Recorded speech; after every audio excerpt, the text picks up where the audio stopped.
Bonjour à tous, je suis Ilana Jean-Joseph et bienvenue dans ce tout nouvel épisode de Vide Grenier.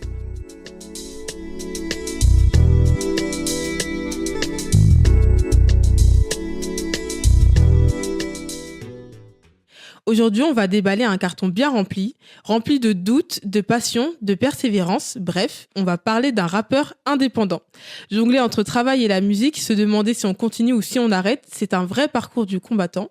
Mais derrière les sacrifices, il y a surtout cet amour inconditionnel pour la musique. Et pour aborder ce sujet, j'ai invité Monkey Flingue pour qu'il déballe ce petit carton avec nous. Salut Monkey Flingue. Ça va bien? Ça va et toi? Ça va, tranquille. Hein. Donc toi, tu as fait tout plein de choses en dehors de la musique, comme travailler avec les enfants. Tu as étudié la sociologie. Ouais, exactement. Et pourtant, c'est dans le rap que tu te sens vraiment toi-même. Exactement. D'ailleurs, dans ta musique Flamme, tu expliques que depuis tout petit, la musique t'ensorcelle, probablement parce que tu as grandi dans une famille de musiciens. Ouais. Et justement, comment ça a façonné ta manière de voir la musique, le fait d'être dans une famille de musiciens?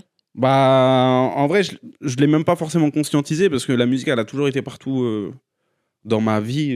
Mon père est musicien. Du coup, depuis tout petit, j'ai toujours été voir ses concerts.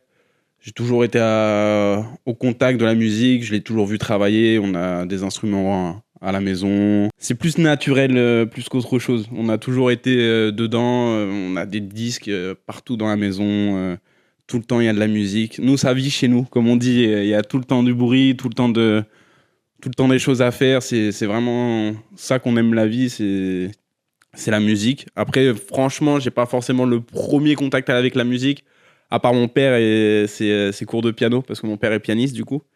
Et j'ai commencé le piano je pense à 3-4 ans. 3-4 ans, j'ai commencé le solfège. Et après, c'est parti. On a continué par-ci, par-là. On a fait de la guitare, on a fait un peu de batterie. Mais bon, les instruments, c'est pas forcément mon fort. Je laisse à ceux de ma famille qui maîtrisent beaucoup mieux les instruments que moi. Et moi, je me suis plus concentré du coup sur l'écriture. Et, après, j'aime beaucoup aussi les instruments, mais je préfère un peu l'écriture quand même. Et à partir de quel moment tu t'es dit justement que tu voulais faire du rap? Je pense à la période lycée, pareil, j'ai pas forcément conscientisé le fait que je voulais faire du rap. C'est que j'en ai fait. J'avais des potes à moi, ils kickaient. On était là, on sortait, on était dehors, ça rappait. Je rappais aussi. Au départ, ça a commencé à faire des rimes dehors sur des instrus. Après, ça a gratté ses textes qu'on kiffait directement. Le lendemain, on allait voir les potes. Ça rappelle le dernier texte qui était sorti, kiffait. Du coup, ça te donne envie de continuer. C'est comme ça à peu près que j'ai commencé à faire du rap. Après, moi, mes premiers textes rap, ils étaient en anglais. Donc, du coup, tu parles couramment l'anglais? Pas forcément, je comprends bien l'anglais, mais je sais pas, j'avais envie parce que j'ai vraiment été abasourdi par le niveau des rappeurs américains et j'ai toujours adoré ça. Le rap français, j'ai toujours écouté ça. Et je sais pas pourquoi, j'ai commencé à rapper en anglais, mais je pense que les paroles étaient pas ouf. Mais peut-être c'était aussi plus simple, je pense aussi, parce que du coup, il y avait pas forcément le côté où il y avait de la recherche textuelle. Le fait de rapper en anglais, ça m'a permis de chercher plus de flow et dire un peu des conneries ou des choses comme ça. Et après, j'ai rappé en français parce que du coup, j'ai préféré dire des vraies choses. En tout cas, qu'on me comprenne. Et que, en vrai, la facilité, vu que l'anglais, c'est pas ma langue, c'est beaucoup plus facile de rapper en français, au final. Tu parles aussi parfois de rap hippie. Qu'est-ce que c'est ce terme-là? Comme je te dis, moi, je viens de la musique. Mon père est musicien. Mon père est assez âgé. Et du coup, il m'a toujours fait écouter des musiques plus des années 50, 60, 70. Et leur mouvement m'a toujours fortement impacté dans ma vie. Par contre, vraiment, le mouvement du rock anglais des années 60, c'est quelque chose que j'adore par-dessus tout. Et même le mouvement de liberté, de libération de la femme, d'être contre la guerre, c'est vraiment quelque chose qui me porte au quotidien. Parce que ce mouvement-là, c'est quand même un mouvement génial où il y a bien sûr les drogues, il y a bien sûr des excès par-ci par-là, mais c'est un mouvement qui était quand même contestataire, qui a fait évoluer les choses. Malheureusement, le capitalisme, il a bien rattrapé l'histoire. Est-ce que tu définirais, toi, ton rap comme étant hippie? Je sais même pas s'il existe celui-ci. Mais tu peux l'inventer. C'est vrai que je suis contre la guerre. Je prône la liberté pour tous, pour chaque individu. Et c'est des valeurs traditionnellement qui viennent des années 60-70. J'essaie enfin de défendre ces valeurs-là, parce que c'est quelque chose que j'essaie de mettre dans mon écriture. C'est d'essayer de se battre contre plus fort que nous, c'est le système. Pour moi, il faut essayer de ressentir l'humain en tant qu'humain, et pas en tant que portion d'une société qui réussit ou qui réussit pas. Dans mon nouveau projet, je dis... ils ont des milliards, on est des milliards. À nous de jouer le rôle de pillard. Parce que j'essaie de retourner la balance. Donc du coup, oui, tu montres tout ça dans ton rap. Et justement, tu jongles justement entre ton travail et la musique. Comment tu fais pour gérer les deux? Et qu'est-ce qui est le plus compliqué à gérer notamment? En soi, les deux sont pas forcément compliqués à gérer. C'est juste essayer de trouver la motivation de toujours faire ce qu'on a envie de faire. J'ai ma passion pour la musique qui est plus forte que moi. Quoi qu'il arrive, je rentre chez moi, j'ai envie de faire de la musique, j'ai envie d'écrire. J'en écoute tout le temps. En fait, c'est d'essayer de trouver les moyens pour pouvoir créer de la musique, parce que ça coûte cher quand même, les sessions studio, même essayer de faire des projets, essayer de sortir des clips, des choses comme ça, il faut avoir les moyens. Et du coup, il faut travailler. Du coup, c'est plus ça qui est compliqué, c'est d'essayer de réussir à trouver de l'argent. Du coup, il faut que je trouve le temps, les moyens, et après, il y a toujours le côté vie privée, vie sociale. Moi, j'aime bien sortir, du coup, souvent, l'argent, ça part quand même aussi bien dans les soirées.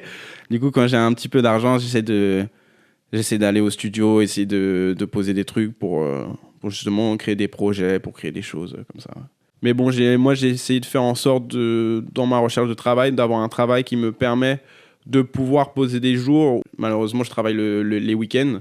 Mais du coup, ça me permet d'avoir des jours en semaine aussi. Parce que si j'avais un travail qui me faisait lundi, vendredi, 8h, 18h, il y a pas mal de créneaux dans la journée que je ne pourrais pas exploiter. C'est ça qui est plus difficile, c'est vraiment essayer de trouver le temps, trouver les moments. Et après le travail, ça casse les couilles à tout le monde, je pense. Hein. Après, il y a des gens qui ont un travail qui leur plaît. Bravo à eux. Mais je pense qu'il y a beaucoup de gens, tous les matins, ils se lèvent, ils n'ont pas envie aller au travail. Du coup, c'est ça qui est compliqué, mais bon, ça, je pense que je suis pas le seul à avoir du mal à aller au travail. Et justement, en parlant de ça, c'est quoi le moment où tu t'es senti le plus perdu, justement, dans ton parcours, ces moments-là où tu avais la flemme d'aller au travail et tu préférais plutôt te lever pour faire de la musique, par exemple? Perdu, je pense qu'on se sent tous perdus dans la vie. Hein. Franchement, personne n'a de guide pour savoir si le chemin qu'on prend, c'est le bon ou pas. Moi, j'essaie d'être toujours heureux de faire ce que je fais. Je suis franchement pas forcément perdu, c'est juste que j'aimerais bien effectivement vivre de ma musique totalement, sans devoir aller au travail. Mais bon, c'est un peu une utopie et c'est pas forcément possible pour le commun des mortels. On doit tous passer par le travail, du coup c'est ça qui est compliqué. Après, moi c'est plus sur le fait de donner la musique. J'essaie de faire des projets, d'essayer de faire quelque chose de concret. Du coup, des fois, j'ai l'impression que je me casse beaucoup trop la tête à vouloir sortir des trucs, alors que des fois, en fait, y a juste à lancer et faire en sorte que les gens écoutent ce que tu fais. J'ai tendance à vouloir essayer de trop faire. J'ai plusieurs projets et j'arrive pas forcément à tenir le bon bout et aller dans la bonne direction. Et c'est plus là-dessus que des fois, j'ai envie de dire, bon... Là, j'ai pas le temps, faut que j'aille faire un clip, faut que j'aille faire ci. Et au final, non, je dois aller travailler. Et au final, mes projets perso n'avancent pas forcément parce que du coup, il y a le côté travail. De toute façon, le but, c'est pas forcément de percer ou de gagner sa vie grâce à la musique. C'est quelque chose de très difficile. Ça fait quand même un moment donné que je fais de la musique. Et moi, c'est plus sur le fait de sortir la musique où je me perds, de sortir constamment. J'ai fait un projet acquis, ça doit faire 3 ans. Là, j'ai un projet qui va bientôt sortir. Je sais jamais c'est quand le bon moment pour sortir parce que je me casse un peu la tête, j'essaie de faire des concepts, des trucs comme ça. Et du coup, des fois, quand on a la tête dans ces concepts, au final, on trouve pas forcément le bon moment. Le travail, moi, j'ai pris le travail de toute manière, c'est pour pouvoir faire ma musique de mon côté. Ouais, donc ça se complète, on va dire. C'est ça, moi, j'ai fait en sorte, en tout cas, de choisir un travail qui me permet de faire ma musique sur le côté parce que c'est là-dedans que je m'épanouis. La musique, j'ai toujours envie d'en faire. Ça, il n'y a aucun souci. Ça, c'est toujours la passion qui prime. Mais c'est plus le côté sur les réseaux. Tout le monde a une équipe qui vont faire des clips de folie. Même si, forcément, c'est des jeunes artistes, mais ils arrivent directement avec des visuels, des clips, des choses comme ça. Moi, je suis pas forcément le meilleur dans tout ce qui est visuel, clip. D'ailleurs, j'ai toujours pas fait clip, alors que ça fait je sais pas combien de temps que je fais de la musique. Mais voilà, c'est plus ça dont je me perds. C'est le côté communication qui me perd un peu. Mais sur la musique, du moment que je fais de la musique que j'aime et que j'apprécie, ça, je suis content. Et ouais, justement, tu en parles depuis tout à l'heure, mais quand on est indépendant, c'est vrai qu'on doit tout faire soi-même.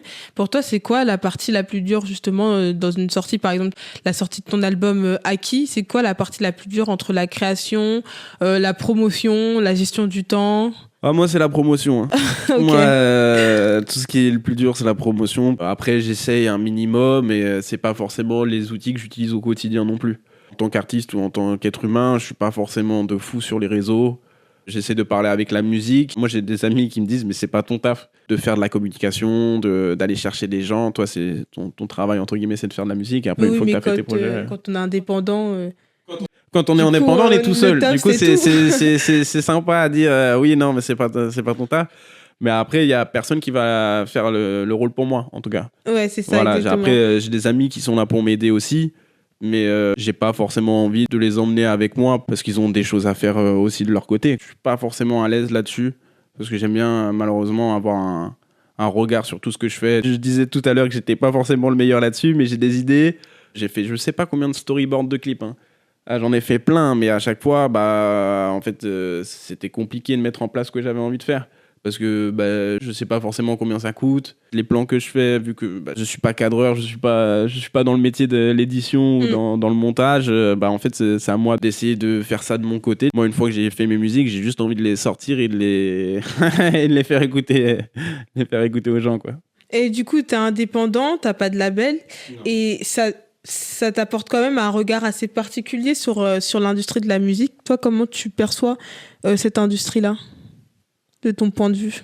L'industrie musicale, franchement, elle se porte bien. Il y a beaucoup d'artistes qui arrivent à sortir. En plus, avec TikTok, il y a quand même pas mal d'artistes qui ont réussi à avoir des bons salaires avec une musique qui tourne ou des choses comme ça. Du coup, je pense que l'industrie, elle se porte bien.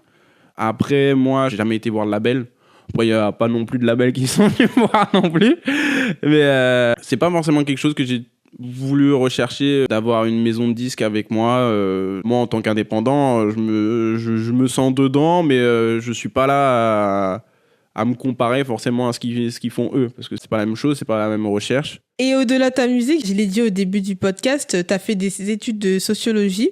Quel impact ça a eu justement sur ta vision de la vie et sur tes textes aussi, du coup? La sociologie, moi, ça a été un choix. C'est juste sorti de lycée, j'ai mon bac par chance, mais aucune école n'a voulu de mon dossier. Du coup, je savais pas quoi faire. Soit j'allais travailler direct après le lycée, ou soit je tentais un côté fac. Moi, j'ai toujours voulu aller à la fac parce que je me suis dit, vas-y, il y a des soirées de baisers, il y a des grosses ambiances, tout ça. Franchement, j'étais un peu trop matrixé par les séries. Du coup, j'étais en sociologie à Nanterre. Ça m'a mis un petit coup parce que la sociologie, c'est quand même une matière très intéressante parce qu'on se dit qu'on est privilégié. Ça nous montre qu'en fait, il y a vraiment des barreaux invisibles pour certaines personnes, des plafonds de verre, des choses comme ça qui sont en fait difficiles à concevoir. Après, moi, j'étais peut-être naïf, je suis peut-être toujours. Ça m'a enlevé un peu de naïveté sur la vision du monde. Comme je disais au tout début, que en fait, l'individualisme, c'est bien, mais le commun est plus important. Parce que effectivement, il y a des exceptions, effectivement, il y a des personnes qui s'en sortent. Mais quand on regarde les statistiques, c'est très peu, c'est très infime. Il faut pas se leurrer, en fait.